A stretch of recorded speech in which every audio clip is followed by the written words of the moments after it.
आप जब जन्म लेते हैं तो आपको इस जीवन की बहुत सी घटनाएं बहुत दिनों तक याद रहेंगी। और आपके भीतर का जो आभा मंडल है, जैसे लीड बीटर ने जब कृष्णमूर्ति को खोजा था समंदर पे किनारे, तो उसने क्या देखा था? ऑरा देखा था कृष्णमूर्ति का। बोला इस बच्चे का ऑरा बिल्कुल अलग है।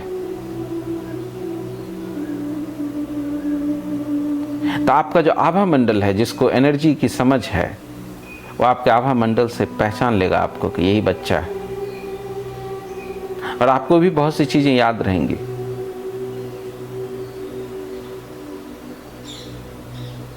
क्योंकि जब आप अभी आपके भीतर जो पसंद और नापसंद है, इसकी वजह से आप मेमोरी में चुनाव कर लेते हैं और चीज़ें भूलने, जो बुरा है वह भूलने लगते हैं, या जो अच्छा है आप उसको भी भूलें। आपकी जैसी भी प्रवृत्ति हो, दो तरह की प्रवृत्ति होती है लोगों को।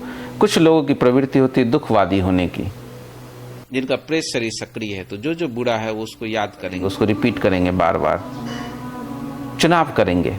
जो जो अच्छा है, जो जो शुभ है, उसको भुलाते चले जाएंगे। कुछ लोगों का गुण दर्शन की आदत होती है, तो शुभ को याद करते जाएंगे, अशुभ को भूलते चले जाएंगे। लेकिन ये जो पार्शियल मेमोरी है, जिसमें आप चुनाव करके अपने भीतर मेमोरी पैदा करते हैं, ये मेमोरी मरने के साथ ही गायब हो जाता है। जैसे ही मन को शौक लगता है कि मर रहा हूं मैं, शरीर मिट रहा है, उस शौक में ही आप भूल जाते हैं सब कुछ। बहुत गहरे अचेतन में चला जाता है सब।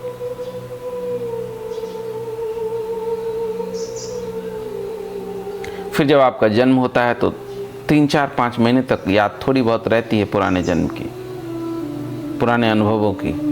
बच्चा जितना आपको बच्चा दिखता है उतना बच्चा है नहीं, उसके भीतर कुछ सक्रिय होता है। गर्भ में भी उसको पिछले जन्म के सपने आते हैं।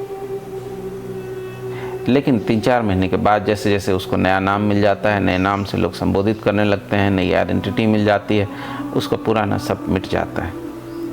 लेकिन 5वां शरीर, 5वां स्टोर हाउस अगर क्रिएट हो जाए, लेकिन 5वां क्रिएट होता ही है ब्रह्म की जिज्ञासा से और समर्पण से।